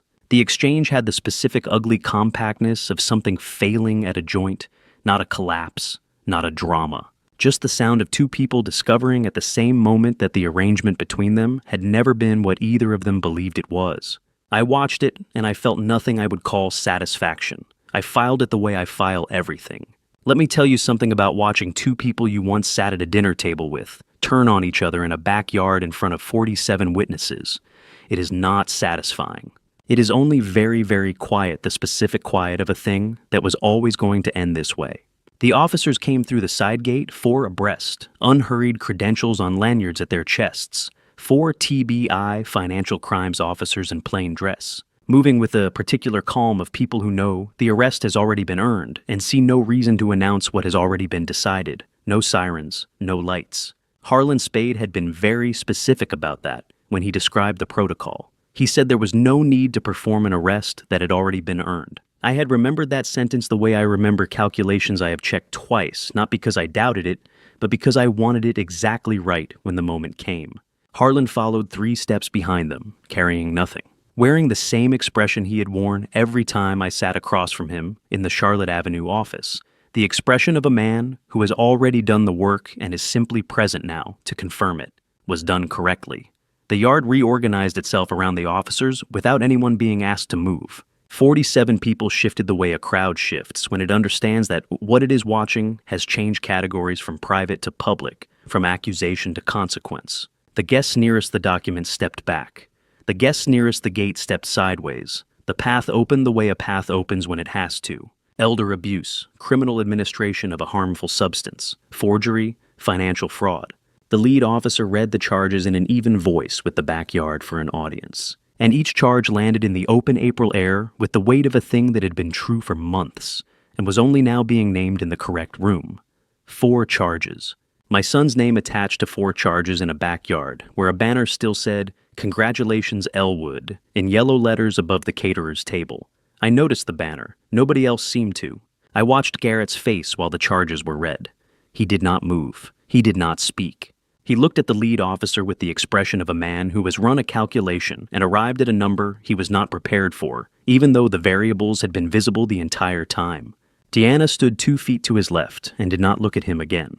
Whatever she was calculating now, she was calculating it alone. What do you say to a man who is about to be arrested for trying to erase you? I still do not have the answer, but I know a father does not stay in his chair. I know that much. The officers positioned themselves 2 beside Garrett, 2 beside Deanna, and it was at that moment that Garrett turned and looked across the yard. He was looking for me. I knew it before his eyes found mine, the way you know a load is shifting before the instrument confirms it. When he found me, he went very still. Not the stillness of composure, something under composure. Something that composure had been built on top of for a long time, and that was now visible for the first time, because everything built on top of it had just been taken away. He looked at me the way he had not looked at me since he was 4 years old on my shoulders, not performing anything, just looking. I pushed my chair back from the table. I stood. The wool of Loretta's suit settled against my shoulders the way it had that morning, when I put it on heavier than expected and exactly right. I began to walk toward my son through the crowd, and the crowd parted without being asked the same way it had parted for the officers. Because a yard full of people understands without being told when a thing has to happen. The crowd parted as I walked. I could see my son's face getting clearer as I got closer. I still did not know what I was going to say. I kept walking anyway. When I reached him, the officer stepped back 1 pace. I did not ask him to. He simply understood the way people sometimes understand things they were not trained for, that this was not his moment. It was ours. I stood in front of my son, and I looked at his face, and I did not say anything for a moment. Not because I was finding the words I had stopped looking for the right words sometime in the last 6 months, and started looking instead for the true ones. I had one true thing to say, and I said it. I told him I remembered the boy who called me Superman. I said I had been remembering him for 6 months. Through every document, every dinner, every morning, I woke up and chose to wait 1 more day. I said I wanted him to know that I forgave him, not because he had earned it, not because what he did could be undone, or because the law was going to go easy on him for it. I forgave him because I was not willing to carry what he had done for the rest of my life. That was the whole of it. I said it in a voice I did not raise. Forgiving a person who has not asked for it has nothing to do with generosity. It is a decision made entirely in your own interest, the recognition that carrying what someone else did will cost you more in the end than setting it down ever will. I had too much left ahead of me to spend it on that weight. I had too much left to build to let that happen. Garrett did not speak. I had not expected him to. What he did instead was something I had not seen from him in years, something I had almost stopped believing was still possible. He cried, not for the backyard, not for the 47 people standing at a careful distance, not for the officers or the documents, or the banner still hanging above the caterer's table. He cried the way a child cries when the performance runs out, without architecture, without design, without any audience in mind, just the sound of a thing breaking that had been under pressure for a very long time. He cried. My son stood in a backyard in front of 47 people and cried without performing it, and I understood watching him that the boy on my shoulders had always been in there. He had just been buried under 30 years of decisions that went the wrong way. I could not get those decisions back. I could only let him know I remembered before the door closed. The officer stepped forward after a moment, quiet, unhurried, the same way he had entered the yard. The moment closed the way. Moments like that close, not with a sound, just with a shift in the air, a change in who is responsible for what comes next. I turned before the car moved. I made that choice deliberately, the way I make every choice that is going to have to live with me. I turned away and I faced forward toward Cora, standing at the edge of the yard. Because I had already said what I needed to say, and the rest belonged to the law, and I was glad to let it. Deanna was escorted through the side gate last. She attempted something on the way out, a sentence the beginning of a frame. Something about what it looked like versus what it was. Something about what she had been put through. I heard the shape of it without listening to the specific words because I had heard sentences built like that before, and I knew what they were for. They are not for the person speaking them. They are for anyone who might still be persuadable. Deanna said it was not what it looked like. 47 people had been in that backyard for 3 hours. Not one of them answered her. That silence was a longer sentence than anything I could have said. The vehicles pulled away without fanfare. No lights, no announcement. Just 2 cars moving away from a house on a lake on an April afternoon, carrying what they were supposed to carry, leaving behind what was supposed to remain. I stood at the edge of the yard and listened to the sound of the engines getting smaller and then becoming part of the general quiet of the afternoon, the water, the wind in the oak tree, the slow movement of 47 people beginning to understand that they were free to go. They left in the way people leave when they do not know what to say. Some of them touched my arm, some of them nodded. One man, a former colleague from the engineering firm, a man I had worked beside for 11 years, stopped in front of me and held my gaze for a 3 count, and then walked past without speaking. And that was the most he could have done, and he knew it.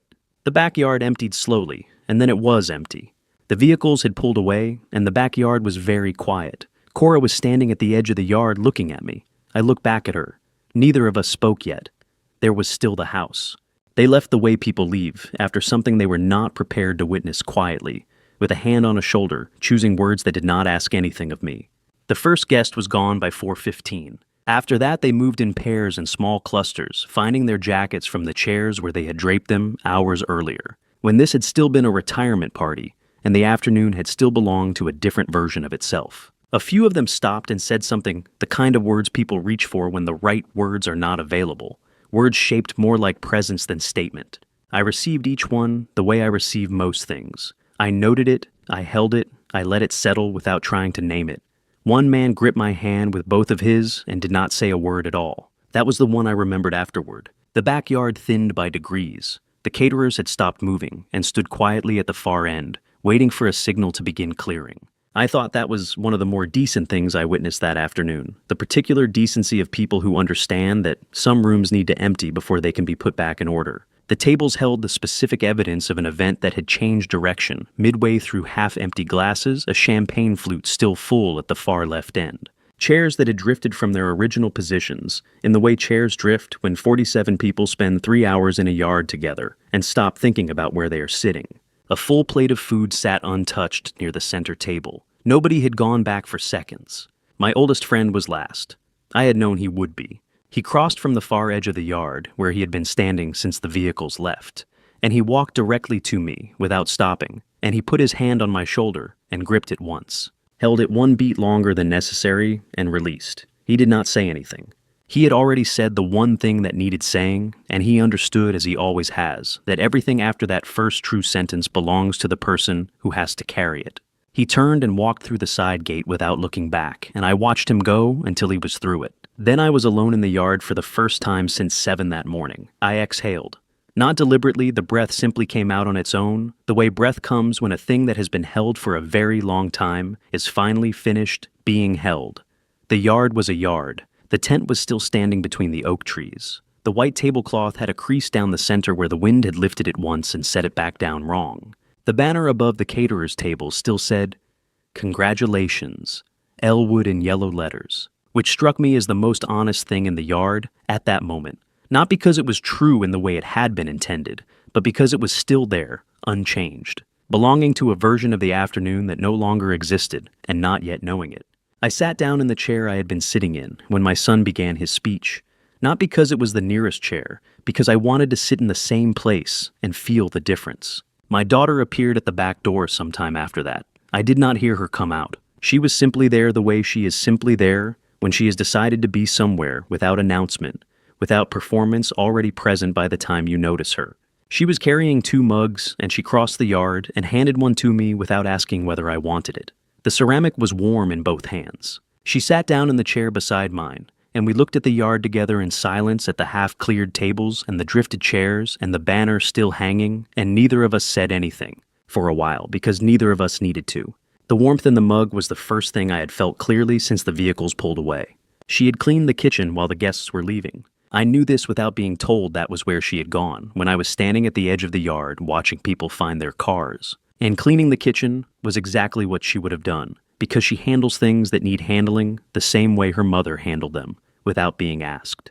Without drawing attention to the handling, as though the doing of it is simply the next correct thing in a sequence that has already been decided. After a while, she leaned her head against my shoulder. Not a gesture of comfort, exactly more, the gesture of 2 people who have been through the same long day from different positions and have arrived finally, at the same place at the same time, and have nothing left to perform for anyone. The coffee went cold while we sat there. I noticed it gradually, the warmth leaving the ceramic, by degrees the mug becoming just a mug in my hands. I did not mind. I had been holding things all day. This was the first one that did not require anything back. "How are you?" she said eventually. Not a question exactly. The kind of thing you say when you already know the answer might take a moment to find.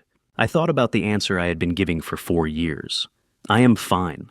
I had said it to the doctor, to my oldest friend, to myself in the dark on Sunday mornings. I had said it so many times it had stopped being a lie and become something more neutral than that, a placeholder, a way of closing a door without slamming it. I will be, I said. 2 words, not a performance and not a promise. Just the truest thing I had in me at the end of that particular day, offered to the one person in the yard who would know exactly what it cost and exactly what it meant. She nodded once and did not push further. And we sat there until the light was gone from the yard entirely, and the banner was just a shape in the dark, and the lake beyond the tree line was something you could feel more than see. The formal end of a structural failure isn't the moment the debris is cleared. It's the moment the insurance adjusters and the forensic auditors sign the final settlement. For 31 years, I lived by the finality of a signature on a blueprint. But I never expected the most significant signature of my life to come from a son who was forfeiting his freedom to avoid a trial he knew he couldn't win. My attorney, a man whose voice had become the metronome of my mornings, called on a Thursday in August. The Tennessee heat was pressing against the kitchen glass, making the air inside feel heavy and still. He told me Garrett had accepted the terms. 3 counts. A plea deal negotiated with a TBI that would trade years of litigation for a guaranteed sentence. I thanked him, hung up the phone, and sat at the kitchen table until the ice in my glass had long since turned to lukewarm water. There is a hollow sort of victory in watching the law do exactly what you spent 6 months preparing it to do. I had built the trap. I had recorded the voices, photographed the forgeries, and performed the role of a fading old man with a precision that would have made a stage actor weep. But sitting there in the silence of the house I had nearly lost, I didn't feel like a victor. I felt like an inspector standing over a bridge that had been intentionally sabotaged and then condemned. The structure was saved from collapse, yes, but the damage to the foundation was permanent. Garrett was my son, the boy I had carried on my shoulders, and now he was a set of docket numbers in a Nashville file. I picked up the small green notebook, the one that had held my life together since December, and I looked at the page where I had first written the word HELOC in red ink. Beneath it, I now wrote the date and the word closed. The remediation of the house was a slower process than the criminal one. My daughter Cora took the lead on the financial restoration, navigating the labyrinth of Davidson County records with a ferocity that I suspect she inherited from her mother. We had to challenge the 3 fraudulent instruments, proving to the banks in the state that the Elwood Vance who signed those loans was a phantom created by a man with a stolen Social Security number. The $650,000 lien was the hardest to scrub. It felt like a stain on the wood of the house itself. Every time I walked past the office where Garrett had forged those documents, I could feel the ghost of his betrayal. But by mid-July, the letters started arriving official, cold, and beautiful. Notice of rescission, release of Leanne.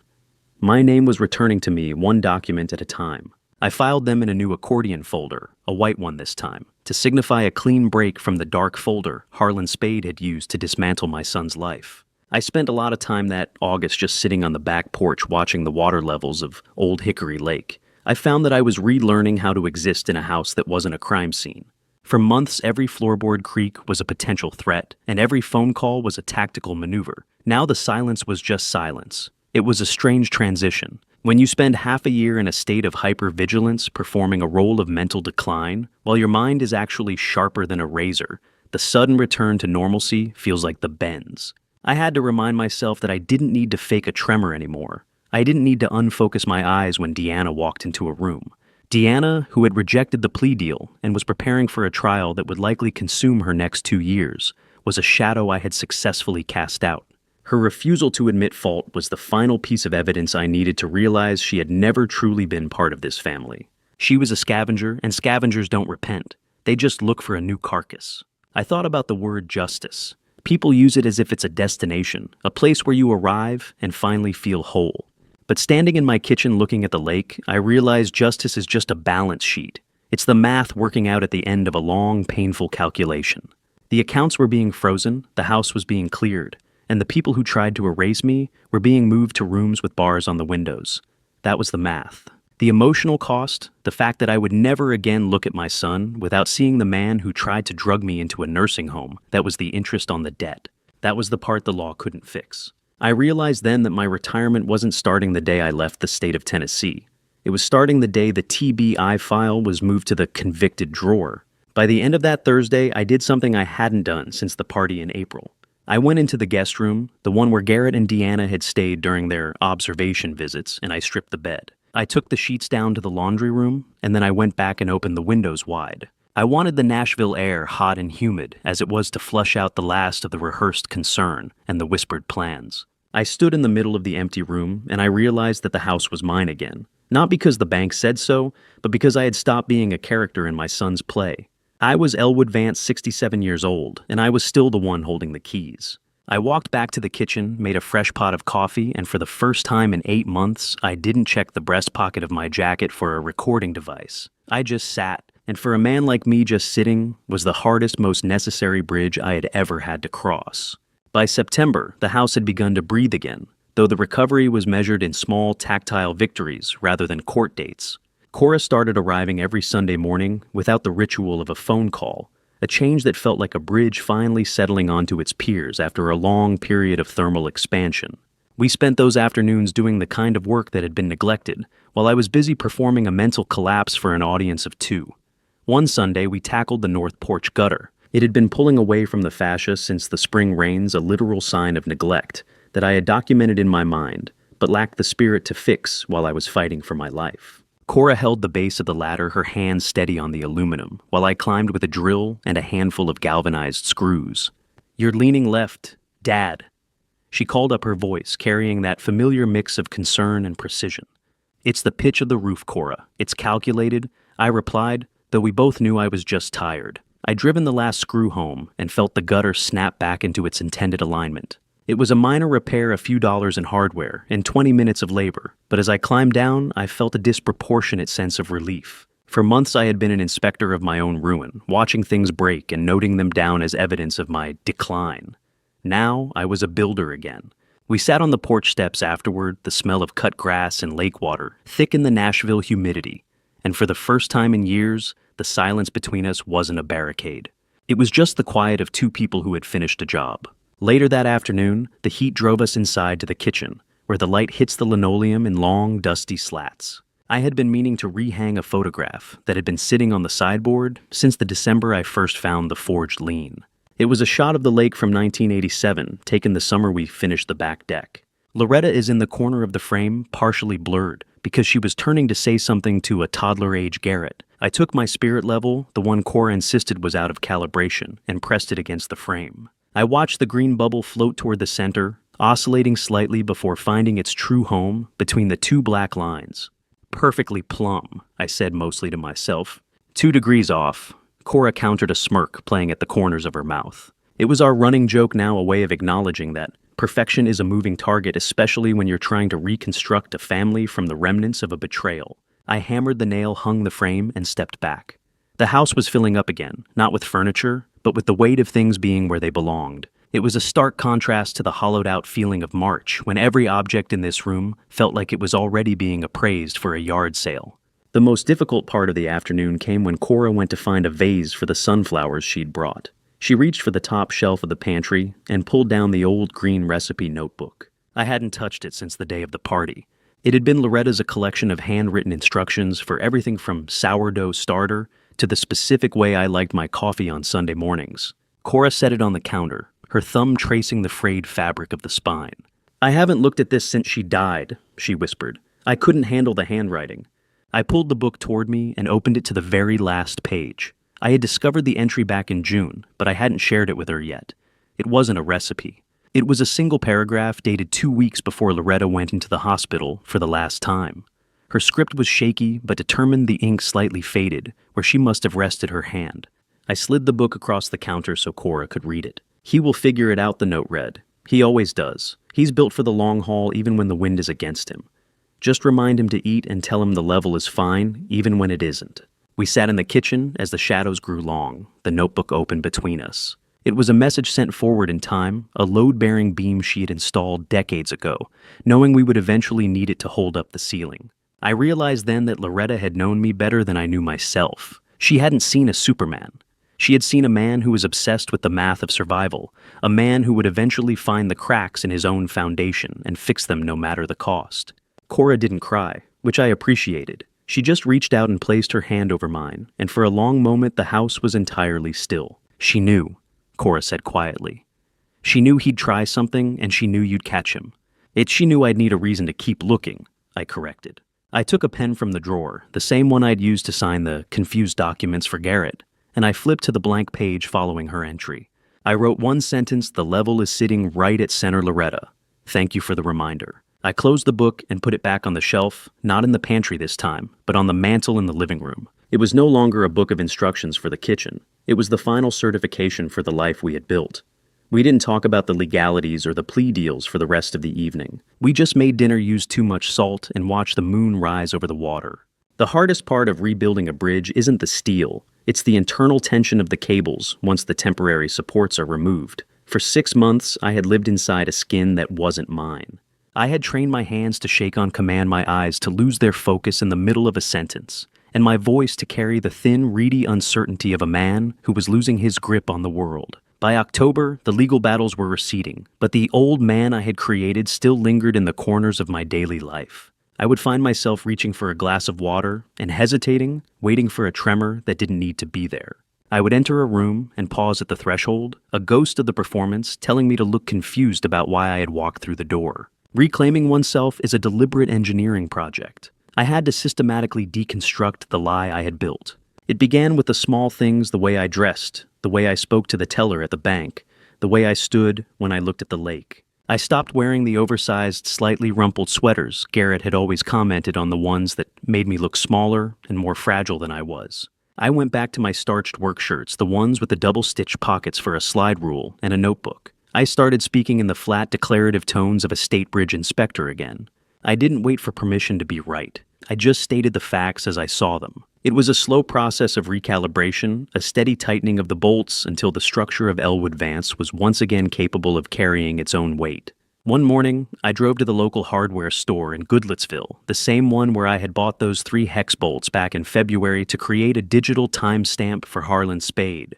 I walked in, and for a split second, the old habit kicked in. I felt my shoulders slump. I felt the urge to squint at the aisle markers as if I couldn't read the word fasteners. I caught myself in the reflection of a display of lawnmowers, and I stopped. I stood up straight. I walked to the counter, looked the clerk in the eye, and asked for a specific grade of structural adhesive for a project on my dock. I didn't fumble with my wallet. I didn't ask him to repeat the price. When I walked back to my truck, I felt a strange, sharp surge of adrenaline. I had defeated the old man in a public place. I was no longer a character in a tragedy. I was a customer with a repair to make. The psychological aftermath was most visible in my study. For months, that room had been a war room disguised as a den. The desk had been a surface for hidden recording devices and secret folders. In mid-October, I decided to gut it. I took down the heavy curtains that Deanna had always drawn shut to help me rest.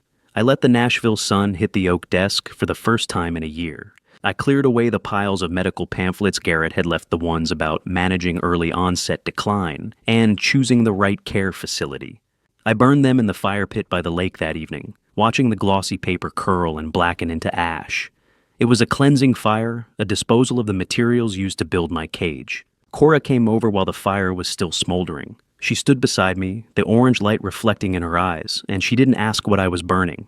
She knew. She had lived through the same performance, though, from the opposite side of the stage. She had been the only one who knew the old man was a mask, and I realized that I owed her a version of myself that was no longer guarded. "You're standing differently, Dad." She noted, her voice quiet against the sound of the water lapping at the shore. "I'm tired of being small, Cora," I said. "I'm tired of the math of it." "The math worked," she reminded me. "The numbers don't lie. You saved the house, and you saved yourself." I saved the house. I agreed. But I spent 6 months acting like a man who was dying. You start to believe the things you tell yourself if you say them long enough. I'm just trying to remember what it feels like to be the guy who signs the reports again. I went back to my old office at the Department of Transportation one afternoon, just to say hello to the few colleagues who hadn't retired yet. I didn't go as a victim or a survivor. I went as a peer. I sat in the break room and talked about the new bridge designs for the I-40 expansion, and for 20 minutes, no one looked at me with pity. No one spoke slowly. I was just Elwood, the guy who knew more about concrete density than anyone in the district. When I left that building, I felt a weight lift that I hadn't even realized I was carrying. My identity wasn't tied to the betrayal of my son. It was tied to 31 years of honest work. The old man was finally dead, and the engineer had returned to take his place. That night, for the first time since December, I slept without the light on in the hallway. I didn't need to see the door to know I was safe. I didn't need to listen for footsteps. The house was quiet, not because it was empty, but because the tension had finally found its balance. I realized then that the final confrontation hadn't been with Garrett in the backyard. It had been with the version of myself that Garrett had tried to force me to become. And as I lay there in the dark, I knew that the foundation was solid. The bridge was open, and the traffic was moving again. The Civic Center in Hendersonville is a building that smells of industrial floor wax and the quiet, persistent effort of a community trying to hold itself together. I arrived at Community Room B on a Tuesday in late October, carrying the green notebook not as a shield, but as a record of a successful inspection. There were 22 people sitting in those beige folding chairs. Men and women my age, some older, some leaning on canes, others sitting with the stiff, defensive posture of people who suspect they are being lied to, but don't yet have the vocabulary to prove it. I didn't stand behind the lectern at first. I stood in front of it, wanting them to see the man, not the office. I started by talking about bridges. It was the only way I knew how to explain the physics of a betrayal. I told them about the EI-65 span I certified in 1987. And how a bridge doesn't fall because of a single storm. It falls because of 1,000 microscopic fractures that someone decided were too small to matter. I watched their faces. They weren't looking for a lecture on engineering. They were looking for a mirror. When I moved from concrete to the $650,000 lien Garrett had filed against my house, the room went so still, I could hear the hum of the overhead fluorescent lights. I am 67 years old. I told them, my voice steady, stripped of the reedy tremor I had spent months perfecting for my son's benefit. And for 6 months, I was the architect of my own disappearance. I let a man I loved tell me I was losing my mind so that I could stay close enough to watch him steal my life. I'm here today because I don't want any of you to have to play that part. The social worker in the front row was scribbling on a yellow pad, but the people in the chairs weren't writing. They were leaning in. I broke down the mechanics of the fraud, not the emotions, but the logistics. I explained the long-term low-dose administration of the compound Deanna had put in my water. I explained how a power of attorney can be turned into a weapon if the notary is in on the scheme. I showed them copies of the 3 different signature variants I had documented: the real one, the forged one Garrett created, and the shaky one I had manufactured to bait the trap. "It's the math is the only thing that doesn't have an agenda," I said, tapping the notebook. "If the numbers on your bank statement don't align with the life you're living, don't let anyone tell you it's just your memory failing. Memory is subjective. A decimal point is a fact."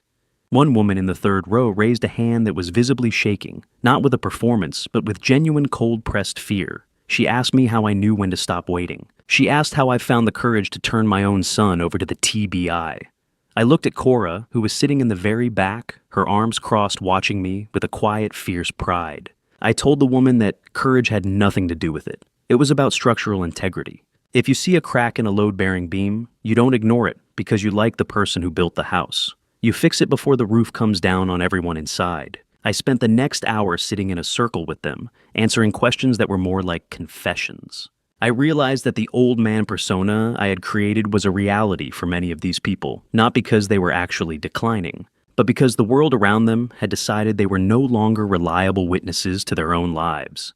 I gave them Harlan Spade's number. I gave them the contact for the TBI's Financial Crimes Unit. I told them that being difficult was sometimes the only way to stay safe. As the meeting broke up, a man about my age approached me. He didn't have a question. He just wanted to shake my hand. He held it for a long time, his grip firm, his eyes searching mine for a sign of the person I had been before the December envelope arrived. I thought I was the only one, he whispered. I thought I was just getting old and bitter. You're not old and you're not bitter, I told him. You're just under a load you weren't meant to carry alone. Get an inspector, get a witness. Don't let them sign your name for you. Walking out of that civic center into the crisp October air, I felt a different kind of lightness. For months my story had been a secret, a tactical advantage I held over Garrett and Deanna. Sharing it didn't diminish its power. It redistributed the weight. I wasn't just Elwood Vance, the man who caught his son. I was Elwood Vance, the man who showed 22 other people how to look for the cracks. Cora was waiting for me by the truck, the sun catching the red in her hair. You were good up there, Dad, she said as I climbed in. You sounded like yourself. I felt like myself, I admitted. I think that's the part I miss the most. Not the house, not the money. Just the right to be certain about what I'm seeing. We drove to the diner, and as we sat in the booth, I realized that the public testimony was the final certification of the repair. The bridge wasn't just standing, it was being used. It was carrying traffic. I took a sip of my coffee, black no sugar, exactly the way I liked it, and I didn't look at the door once. I was exactly where I was supposed to be doing exactly what I was meant to do. The inspection was over. The structure was sound. By the time the first frost hit the banks of Old Hickory Lake in November, the internal architecture of my life had finally settled into its permanent form. There is a specific kind of quiet that comes after a structure has been tested to its absolute limit and held firm a silence that isn't empty, but full of the knowledge of its own strength. I spent that morning in the kitchen, the room where the first cracks had appeared nearly a year ago.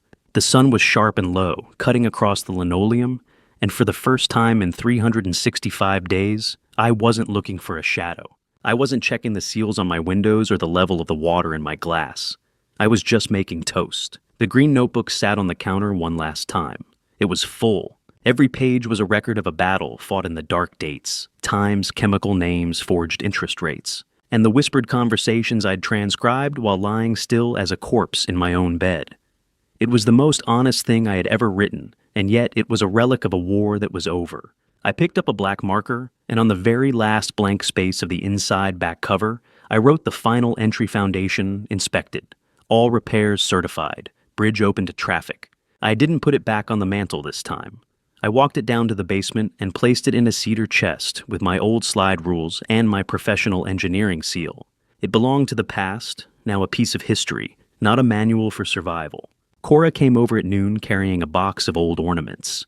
We were early for Christmas, but neither of us cared about the calendar. We were building a new set of traditions to replace the ones that had been poisoned. As we worked, she told me that the TBI had finished their final report on the notary, who had signed the fraudulent POA amendment. He was losing his license and facing his own set of charges. It was another bolt tightened, another joint secured. We didn't dwell on it. In this house, the names Garrett and Deanna had become like the technical specifications of a failed project, noted, archived, but no longer discussed in the daily operations of the building. "What are you going to do with the study, Dad?" she asked, gesturing toward the room that had once been my son's base of operations. "I'm turning it into a workshop for the local historical society," I said. "They need someone to help archive the original bridge blueprints for the county, someone who knows how to read the old hand-drawn tension schedules." She smiled, and for a second she looked so much like Loretta, it caught my breath. "So you're coming out of retirement to look at more bridges?" "Not to certify them," I corrected. "To remember them. There's a difference." The afternoon faded into that soft blue Nashville twilight. I walked down to the dock alone and stood at the very edge of the wood, looking out at the water. The lake was a dark, rippling glass, reflecting the first few stars. I thought about the man who had stood here in December, terrified that his mind was rotting from the inside out. I thought about the old man I had played so convincingly that even my own son believed I was a shell. I realized then that I hadn't just saved my house or my money. I had saved the right to be a man who is believed. In the engineering world, we talk about the factor of safety, the extra strength we build into a structure to handle the loads we can't predict. I had spent my life building that margin into concrete and steel, but I had never realized I'd built it into my own character. My factor of safety wasn't my bank account. It was my daughter's loyalty, my friend's silence, and my own refusal to let a lie become the truth. I had been over-engineered for the tragedy Garrett had planned for me, and that was why I was still standing. I turned back toward the house. The lights were on in the kitchen, warm and steady against the cold. Cora was inside the silhouette of her moving past the window as she set the table. It was a simple scene, ordinary in every way, but to me, it was the most complex and beautiful structure I had ever seen.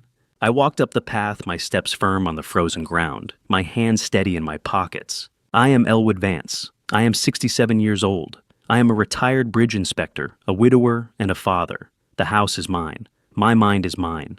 And the road ahead is clear. As I opened the back door and felt the warmth of the kitchen hit my face, I didn't look back at the lake. I just walked inside, closed the door, and sat down for dinner. The inspection was complete. The bridge was solid. And for the first time in a long, long time, I was home. I have told you this story because I could not tell it for 67 years without paying for the silence. That is the first lesson I would offer anyone listening. The silence you keep to protect someone else will eventually cost you more than the truth ever would have. Do not make my mistake. Do not file things away because naming them feels disloyal. Loyalty is not the same as blindness, and love is not the same as looking away. This is what I know about family betrayal, now that I did not know before. It rarely arrives as an attack.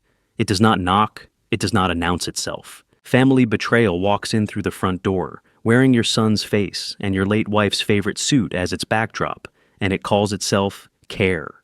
If something feels wrong in a document, in a relationship, in a room, trust that feeling before you talk yourself out of it. Write it down. Get help. You are allowed to protect yourself, even from the people who are supposed to love you. This family story is not really about fraud or forgery or a backyard in April. It is about what happens when a man spends too long believing that the people around him are who they used to be. I believed in a version of my son that had not existed for years. That is on me. I own that. I believe God did not put me through this to break me. He put me through it so I could stand in front of someone someday and say, it can be survived. A family betrayal of this kind leaves marks. But marks are not the same as damage. A family story does not end at the worst chapter. Mine did not. If this stayed with you, I am glad. Leave a comment and tell me, what would you have done differently in my position? I read everyone.